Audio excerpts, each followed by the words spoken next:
Clinique and Origins, where as a member of the founding team, she helped to establish the bride's unique profile. She left the Este Lauder companies briefly in 2002, I believe for less than 2 years, and joined Federated Merchandising Group as Senior Vice President, Cosmetics and Fragrances. In her tenure at Federated, Thea gained further insight into the many challenges of today's retailing environment. She rejoined the Este Lauder companies in 2005 as President of the Americas for the Este Lauder brand, and in 2007 became President worldwide of the brand, a position she held until her recent promotion in July 2009. Excuse me, sorry.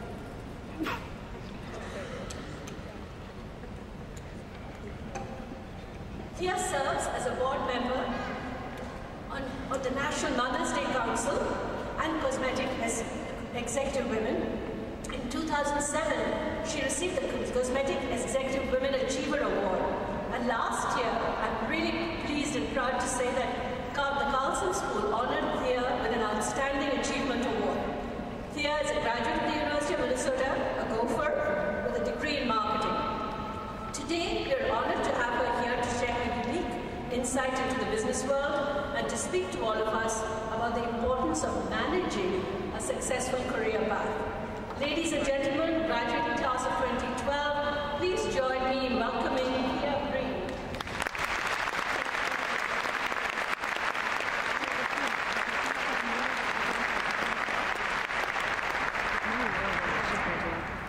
Thank you, Regent David McMillan, Vice Provost Bob McMaster, Dean Zahir, and distinguished faculty, alumni, and guests. And most important of all, congratulations to the accomplished Carlson School of Management class of 2012. I'm honored to be here today, and I applaud you for choosing and graduating from this gem of a business school. Carlson has a well-deserved reputation for developing future business leaders who understand the world of business and how they can make a difference. You have been an outstanding group in your studies, and all of the hard work it took to reach this defining moment is behind you. Feel free to let out a collective sigh of relief. Now the focus is on the path that you will take to build a successful and rewarding career in business management. When I was invited to be your commencement speaker, I wondered, why me? I'm not a graduate of the Carlson School of Management. Perhaps it's because I'm a native Minnesotan and, as you heard, a graduate of the University of Minnesota with a major in marketing. Let me just add, I chose the path thanks to Mom's sage advice, Thea, you can graduate on time if you choose marketing. A few years ago, I had the pleasure of joining Marilyn Carlson Nelson, faculty and students for one of the Carlson's In the Boardroom business leadership broadcasts. There must be a shortage of new programming on Minnesota public television these days, because my nieces still tell me, Aunt Thea, I saw you on TV again last night. So here I am, back at Carlson, and I love it. It's a privilege to recognize your achievements and to share the lessons in business and in life I've learned from the prestige beauty business. My role as the President of North America for the Este Lauder companies is a relatively new position. In our company's global structure, there are 6 regions, of which North America is the largest, with approximately 40% of the global sales. Up until 3 years ago, a president of a brand was responsible for global execution and North America. But with the complexities of the global marketplace, it became nearly impossible for these presidents to also handle the largest affiliate. So we reorganized, and I was honored to lead North America. Well, getting to this point in my career didn't happen overnight. If anyone had told me early on that I would have a career in cosmetics, I'd have said, lipstick? You've got to be kidding. While I might not have thought of cosmetics as my career path, I always knew I was going to work and work hard. My first job was at age 7, arranging the Hallmark greeting cards in my dad's drugstore in Benson, Minnesota. The defining moment came later in the 8th grade when Dad promoted me to be the buyer for Bonnie Bell Cosmetics. I'll never forget how the Bonnie Bell salesman waited until the end of school day and then listened as I wavered endlessly whether to order 3 lip glosses or 6. You see, in our small town, not many women were thinking about about makeup or skincare, so I learned to never judge a customer and that anyone who entered the store deserved the best service. These lessons have stayed with me my entire career. I also learned how much I enjoyed working and how much I enjoyed not working. Today we call this compartmentalizing, focusing on the task at hand and then knowing when to close shop. This ability to focus served me well as I looked for meaningful employment after college, as many of you are doing now. Getting a good job wasn't easy. We had a sluggish economy and high employment. Sound familiar? I was fortunate enough to enter the job training program at Dayton's, now Macy's, in downtown Minneapolis. Much of the time, training meant unloading stacks of clothing. Well, as I passionately worked in the stockroom, my colleagues were introduced to the financial aspects of becoming a store buyer, and after a year, most were promoted. Having worked very hard and being passionate about doing a good job, I asked my manager, when do I get promoted? And he said, oh no, you don't. Nobody gets promoted in that department. That's when I realized that I was responsible for managing my career. So I accepted a job in another area of the store and later became a department manager. I was moving up in the world, or so I thought. One morning a friend called and said in a very serious voice, I heard you're going to be fired today. I'll always remember that ride down the escalator to meet the store manager, asking myself, what am I going to do? Then I had a pivotal moment, the realization that I would just get another job. I've never been afraid of losing a job since.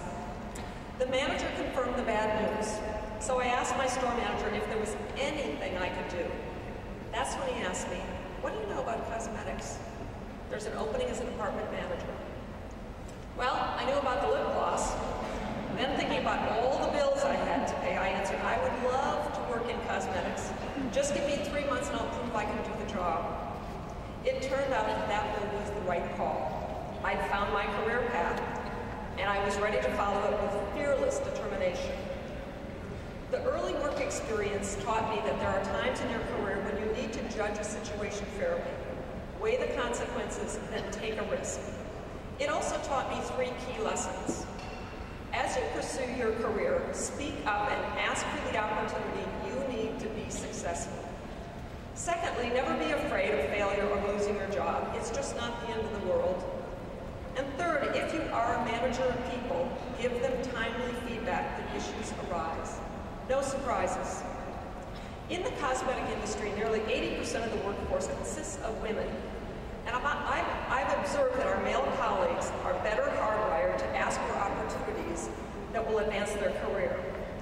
Women, on the other hand, are more likely to assume that their actions are going to be noticed, or that it will be understood when they're ready for the next role.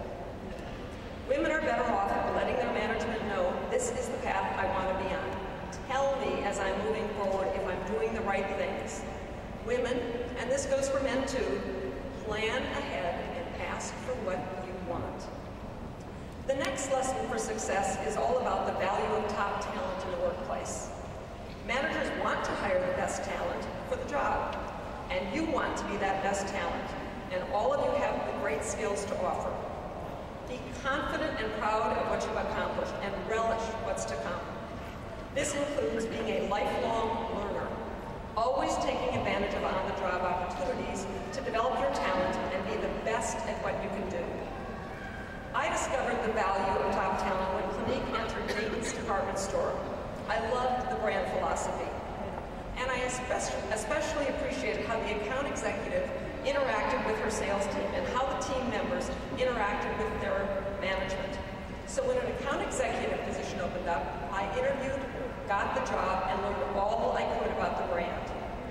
And while my small account didn't get all the big ad money or the big new product launches, it was a huge success due to the high-performance team of beauty consultants who provided a high-touch experience for their clients. Remembering my earlier career days and how important it was to learn on the job, I spent a lot of time developing the consultant skills. And having had the experience of nearly getting fired, I made it my business to set clear goals, the steps to reach these goals, and the opportunities for improvement, which we always discussed. The high-performance high-performance team model has contributed greatly to my professional growth over the years, and this has helped me recognize that a leader is only as strong as the team. Exposure to high-performance teams will be an important part of your career path and advancement. By way of example, the Este Lauder companies, well, we invest heavily in hiring the best talent and offering opportunities for development at all levels. As a result, a good number of the individuals from the counter team move into the company's management. As you leave Carlson, some of you will start your first job in a company or become entrepreneurs, or you may decide to continue your education. Those of you who are entering the workplace will apply your talents to learning your job responsibilities. You'll also learn from your management leadership style. You may love their style, or you may not love it, but you will learn what leadership style works for you and what doesn't, and that's a really valuable lesson. People often ask me, what do you look for in hiring top talent and building high-performance teams? I look for individuals who contribute their best effort, problem solvers who work well with others and who are fearless about setting goals and achieving them. And I look for people who can make good decisions. Making decisions is knowing how to recognize risks, such as knowing how much you'll spend to achieve results. If something isn't working, you'll need to know when to pull back. And if failure happens, hopefully it will be fast and cheap. Our company has a management mantra we use to guide decisions. The number has to match the story. We first establish our budget, then we have to make the numbers. This often takes the full effort of a high-performance team to making good decisions. Another point about decision-making, it's bad business to overanalyze. To look at something 95 ways while the world passes you by. I've seen brands stumble because people were afraid to make a decision. So gather your facts and insights and make decisions. And if a decision is a bad one, admit failure, reassess, and move on. There's another mantra we follow, and I consider this my most important advice for managing. Listen and be open to new ideas. Many of you will work for a company or a brand with a great history and tradition. With that comes the responsibility of knowing what to embrace and what to let go. Clinique is a great example. But what some seasoned executives in New York thought was most relevant to the brand wasn't what today's consumers were thinking about.